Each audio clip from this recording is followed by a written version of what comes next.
listener production. Hi, Natarsha Belling with you and welcome to the afternoon edition of The Briefing. Coming up in our deep dive, the damning new report on ultra-processed foods.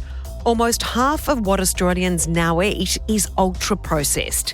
This week, the leading medical journal, The Lancet, released its long-awaited findings, showing how these everyday foods lead to a greater risk of chronic disease and mental health issues. But first, let's check the afternoon headlines this Friday, the 21st of November. The state coroner has handed down his findings into the deadly Wieambilla attack that claimed the lives of 2 police officers and a neighbour in regional Queensland. Terry Ryan finding the deadly 2022 ambush was not an act of religious terrorism, but the result of a shared delusional disorder, adding Nathaniel, Gareth and Stacey Train were intent on killing. Mr Ryan also found the police officers were adequately equipped and trained to respond to the missing persons case they were pursuing by attending the rural property, but were no match for the ambush, and their equipment was woefully inadequate to defend themselves on the attack they faced. The coroner also recommended the introduction of mandatory mental health assessments for weapons licence applications. Former journalist Kellie Sloane has been elected as the new New South Wales opposition leader, replacing Mark Speakman. Ms Sloane says she is ready for the fight against the New South Wales Labor government, with energy, infrastructure and housing top of her agenda. The thing that families worry about when I travel around New South Wales and around Sydney is that things are getting really tough. Energy bills are going up. It takes longer to get a bed in a hospital. The rail system is unreliable. This is a Labor government that is lacking direction and certainly lacking on delivery. And we need to fix that for New South Wales, because New South Wales deserves better. Natalie Ward has retained her position as Deputy Leader. Virgin and Qantas will ban the use of portable power banks during flights because of safety concerns. From the 1st of December, passengers will have to keep the portable battery packs that charge electronic devices within sight and be easily accessed throughout flights. The crackdown follows several cases where lithium batteries have caught fire. Passengers will still be allowed to charge devices on in-seat portals. And the Bureau of Meteorology has issued a cyclone warning for Darwin as tropical cyclone Fina intensifies. Fina is currently a Category 1 storm, but is expected to increase to a Category 2 and possibly a Category 3 over the weekend. Authorities say affected Territorians should not panic but need to prepare and take the warning seriously. Now it's time to get into our deep dive on the landmark new report on the damage ultra-processed foods can cause to our physical and mental health. Almost half of what Australians now consume is ultra-processed foods, putting us at greater risk of many diseases, including cancer, obesity and depression. Experts say we need greater awareness of what these foods are and tougher regulations. Joining us is Dr Priscila Machado from the Institute of Physical Activity and Nutrition at Deakin University. Priscila, thanks so much for joining us. This is a really concerning report that has been published in a very prestigious medical journal from the Lancet Medical Journal. What do you find the most disturbing findings from this? The report really represents that global focus on the harms of ultra-processed foods and calls to actions to recognize that ultra-processed foods is a priority for global health. And that's a result of years of research on this topic and that mounting of evidence that is summarized showing the harms of ultra-processed foods to our health. Displacing traditional diets and healthy foods is really alarming. Over nearly 100 studies have found associations between consumption of ultra-processed foods and one or more chronic disease that include things like type 2 diabetes, heart disease, depression, and early death. So all of those diseases are very common in our communities and are being caused by this high consumption of ultra-processed foods.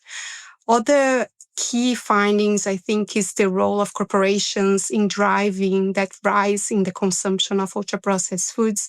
And the series shed light into the tactics that the ultra-processed food industry has employed to bombard our diets with those products. Your concern out of this, Priscila, as you just mentioned, is the fact that it is actually really confusing, and one may argue in some circumstances quite strategic, to work out what is healthy food and what isn't healthy food. I agree. And a lot of the nutrition information out there is really focused on specific nutrients, as if the problem of food is just because it's high in salt, sugar, or fat. And that has been exploited by for the industry to sell more products. And that's the novelty. And I think the relevance of looking at the processing, the extent and the purpose that foods are processed. And that's why looking at that emergence of ultra-processed foods is very relevant. These are not just foods that are high in salt, sugar, and fat.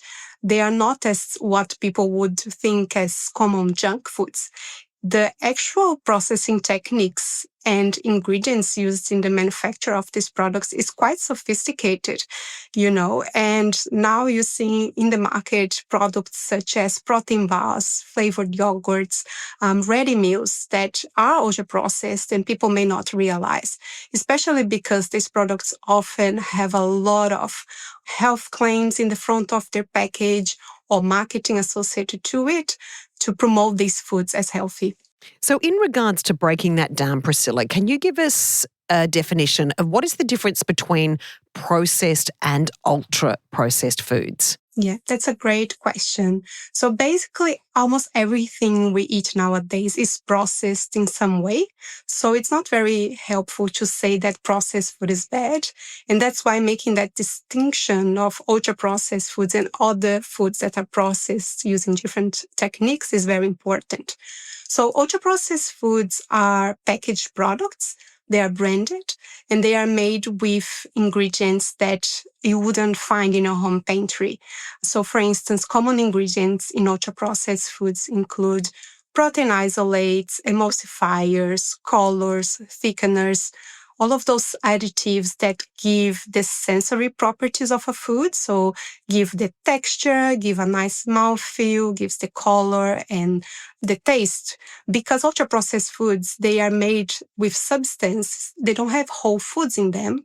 So they need to add those additives to give some sensory properties, which is different from, for instance, other processed foods that are made just adding ingredients that you could almost replicate in your home. And actually humans have been processed for so many years.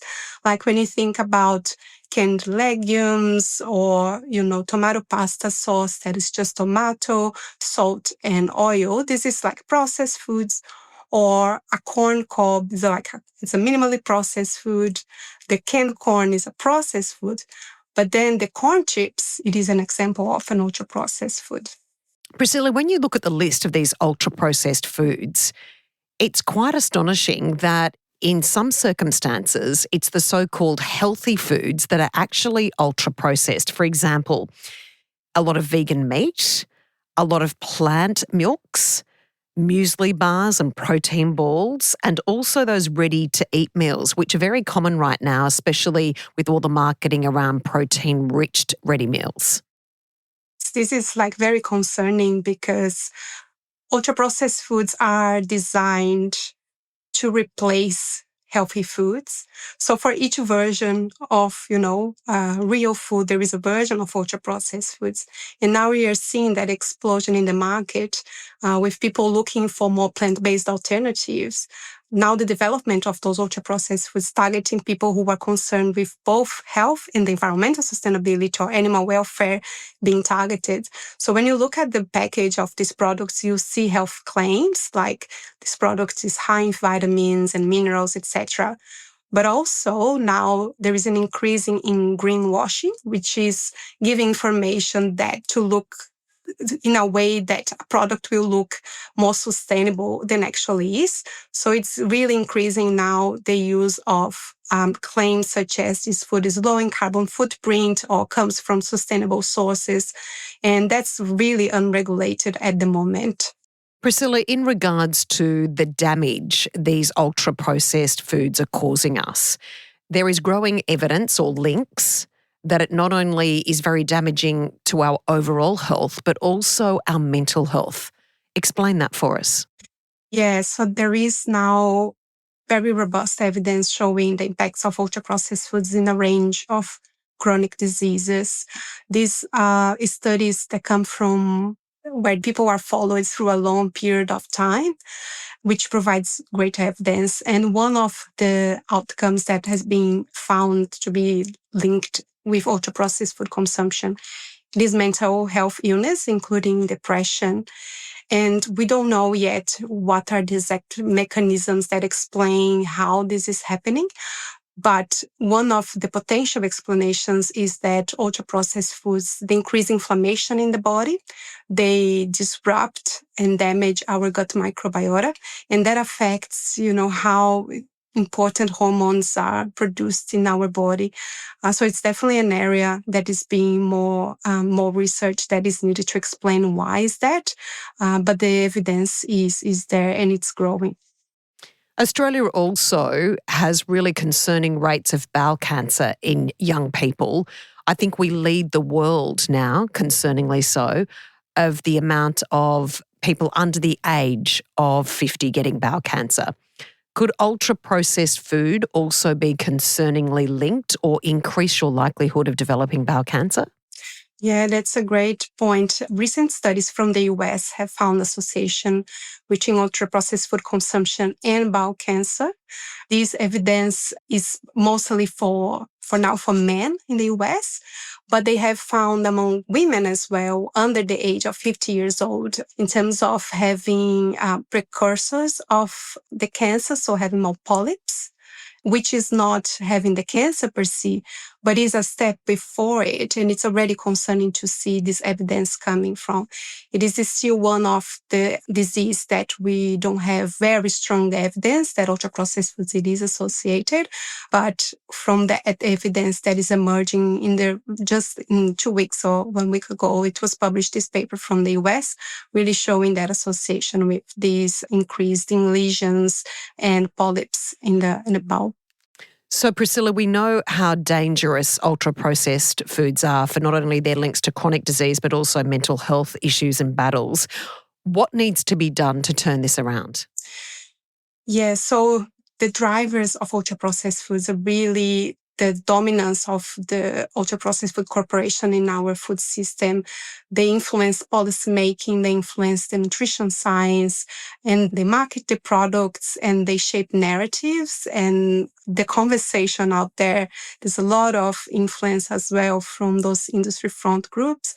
So first thing, we really need to put safeguards in the policymaking process to make sure that the interest of this industry is not affecting how policies are designed in this country.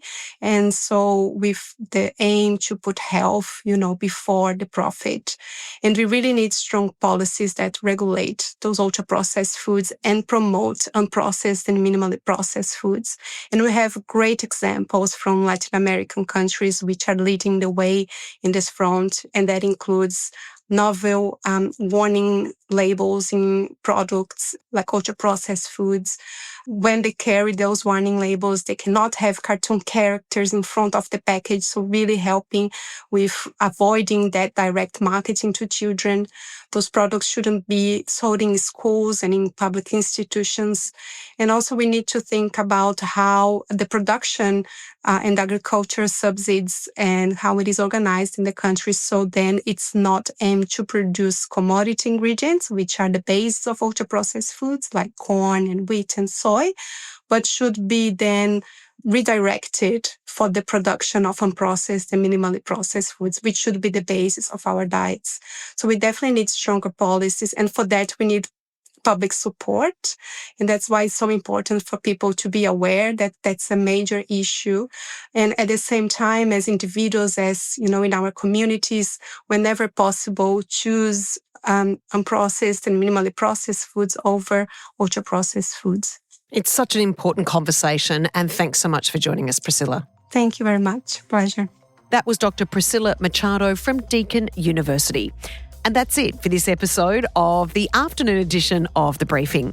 We'll be back tomorrow with the weekend briefing, and on tomorrow's episode, Antoinette is joined by Marsha Hines. There is not a drug on this earth that you could take to feel the feeling that you get when you're on stage performing for an audience who love you. There's nothing in this world, The euphoria is amazing, and I still feel that, and I love the love that comes out of that audience to me, and I love giving it back.